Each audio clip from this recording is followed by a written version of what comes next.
Гласот на Америка на македонски. Преку една деценија вашиот прозорец кон сад. А сега, директно од студиото во Вашингтон. Добро вечер и добро дојдовте во уште едно издание на Гласот на Америка на македонски. Го гледате ТВ журналот Newsflash, а со вас во оваа емисија ќе биде Јулија Велковска. Иран негира дека председателот Махмуд Ахмадинеджад бил цел на атентат. Бритиш Петролиум пак тврди дека го запечатил изворот што го предизвика големото нафтено излевање. Еве ги најновите вести. Конзервативната интернет страница kabaronline.ir тврди дека била фрлена граната врз конвој во кој се наоѓал иранскиот председател Махмуд Ахмадинеджад во западниот регион Хамадан. И агенцијата Reuters и телевизијата Ал Арабија наведуваат дека се работи за напад врз председателот, цитирајќи извор од неговиот кабинет. Но иранската државна телевизија јави дека станува збор за петарда, неверојатно фрлена во знак на добре дојде. Изворот конечно запечатен. Бритиш Петролиум потврди дека финалната процедура за затворање на дефектниот извор била успешна. Во експлозијата на платформа на Бритиш Петролиум на 20 април загина 11 работници, пошто се излеа милиони барели нафта. Српскиот министер за надворешни работи Вук Јеремич вели дека одлуката на Меѓународниот суд за правда на Обединетите нации за поддршка на прогласувањето независност на Косово остава простор за, цитираме, опасна мисинтерпретација. Во говорот пред Советот за безбедност на Обединетите нации, Јеремич предупредува дека етнички малцинства би можеле да искористат одлуката како изговор за сопствени прогласувања на независност.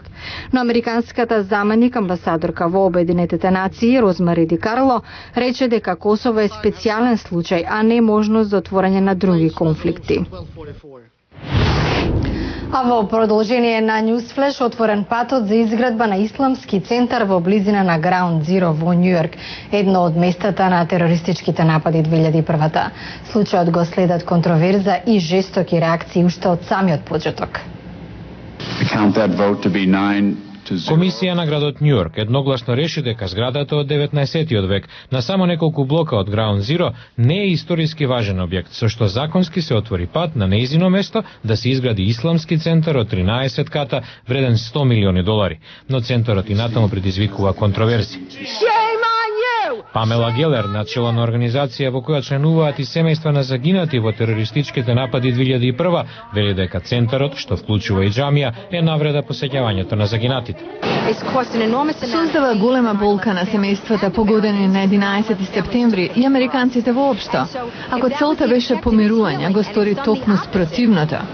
Зошто не се откажат од џамијата и изградат само центар за целата заедница? Дейзи Кан е една од иницијаторите на центарот со спротивно мислење.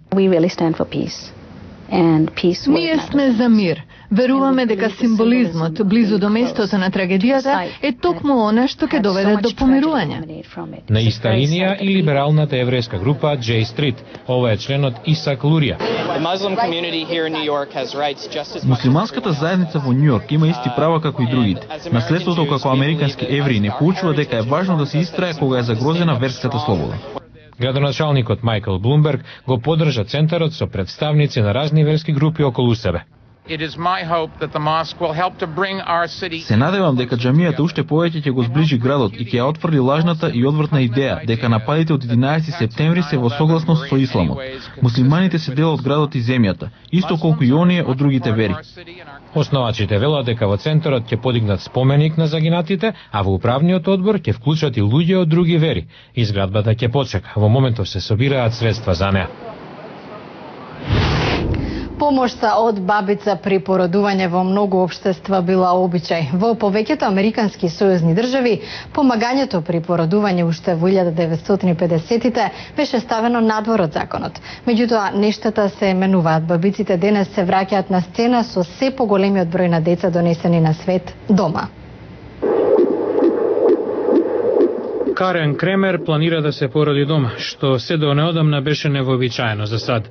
Предходните 2 деца ги родила во болница, но на второто породување сестрите го земале бебето и не го вратиле цели 3 часа. Карен вели дека немало компликации, едноставно сестрите биле презафатени. Затоа и се решила третото дете да го донесе на свет дома. Бабиците за таа цел годишно посетуваат 50.000 домови во сад. Според најновите податоци, породувањето дома е во пораз за околу 3%. Медицинската сестра и бабица Мери Ен Ричардсон вели дека трендот толку добива на популарност што мора дури да одбива нови клиенти. Ми се крши срцето, бидејќи се јавуваат, а ние им велиме дека сме презафатени цели 2 наредни месеца. Доктор Мейвис Шорн се обидува да ја промени општата представа за породувањето дома. Таа раководи со програма за обука на бабици при Универзитетот Вандербилт во државата Тенеси. Вели, многумина американци на тоа гледаат како на опасност од компликации, а не природен процес. Шорн додава дека породувањето во домашни услови со обучена бабица е исто толку безбедно како во болница. Но при неочекувани компликации, родилките сепак завршуваат во болница. Американското здружение на гинеколози на породувањето дома гледа како на во тренд и опасно, додавајќи дека стапката на умирање при породување дома е многу поголема, иако застапниците на процедурата го оспоруваат тврдењето. Згора на се, во 10 од 50 сојузни држави, користењето на бабица при породување дома и натаму е незаконско. Стручњаците наведуваат дека тоа е најдобро само за здрави мајки со некомплицирана бременост и кај кои не се очекуваат компликации при породувањето. Од светот на забавата, 13 е среќен број за Лејди Гага.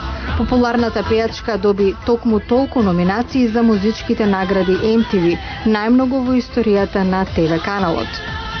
По разводот, пропратен со скандали, конечно добра вест за Сандра Булок. Според магазинот Forbes, таа е најплатена актерка за 2009-2010 година со $56 милиони. А во утрешната емисија атракција во музеј во Хјустон. Шири непријатна миризба, привлекува голем број посетители. Гледате утре во Newsflash. Утре во Newsflash смрдејата привлече и илјадници. Ретко растение со невообичен мирис ги полни салите на Природно-научниот музеј во Хјустон. Гледате утре во Newsflash. Го гледавте Newsflash на Гласот на Америка на македонски. Јас сум Јулија Велковска од студиото во Вашингтон. За најново од сад и светот посетете нашата веб страница glaснaamerika.com. Пријатна вечер.